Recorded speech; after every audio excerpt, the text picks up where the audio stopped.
అందరికీ నమస్కారం. Welcome to Surya's view YouTube channel. దీర్ఘాయుష్మాన్ భవ అని పెద్దవాళ్ళు దీవిస్తూ ఉంటారు. ఆ దీవెనలు ఎంతవరకు సమంజసం?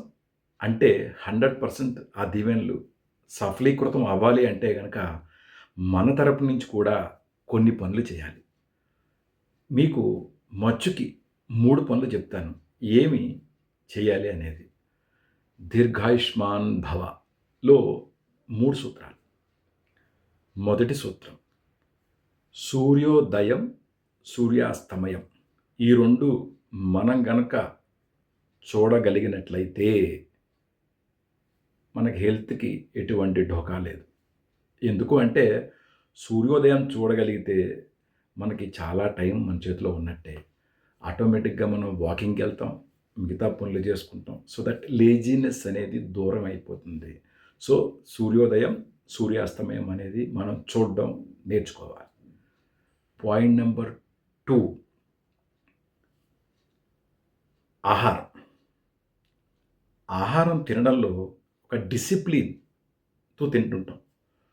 ఆకలేయని, ఆకలేయకపోని షార్ప్ మార్నింగ్ 8-9 టిఫిన్ చేసేయాలి. 1 గంటకి భోజనం చేసేయాలి. రాత్రి 9 గంటలకి డిన్నర్ చేసేయాలి. అది ఆకలేస్తుందా లేదా మనకు అనవసరం. ఈ డిసిప్లిన్ ఆహార విషయంలో కొంత తగ్గిస్తే మంచిది. అంటే ఏం చేయాలి? నీకు ఆకలి ఎప్పుడు వేస్తే అప్పుడు తిను. సో థాట్ నీకు హెల్త్ ఇష్యూ అనేది ఎప్పటికీ రాదు. ఎంత వేస్తే అంతే తినాలి. సపోజ్ మీరు ఒక హోటల్‌కెళ్లారనుకోండి. వాడు మీకు ఒక ఫుల్ మీల్స్ ఇస్తాడు. అదర్‌వైజ్ ఒక ప్లేట్ మీల్స్ ఇస్తాడు. మీకు ఆకలి ప్లేట్ మీల్స్‌లో సగం వరకే తింటే సరిపోయిందనుకోండి. అన్నం పాడేయాలి, ఐటెమ్స్ పాడేయాలని చెప్పి లోపలికేస్తూనే ఉంటాం. సో దానివల్ల మన హెల్త్ పాడవుతుంది. ఎంత ఆకలేస్తే అంతే తినాలి.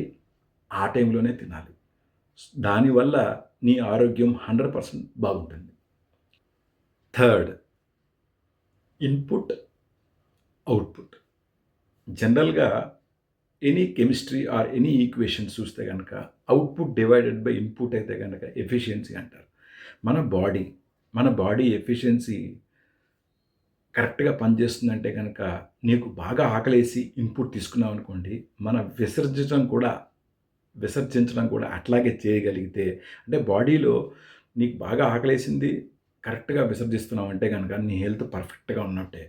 ఒకవేళ గనక ఈ ఇన్, ఔట్‌లో గనక మీకేమైనా ప్రాబ్లమ్ ఉంటే ఇమ్మీడియేట్‌గా డాక్టర్ దగ్గరికి చూపించుకుంటే గనక మన హెల్త్ మనం కాపాడుకున్న వాళ్ళం అవుతాం.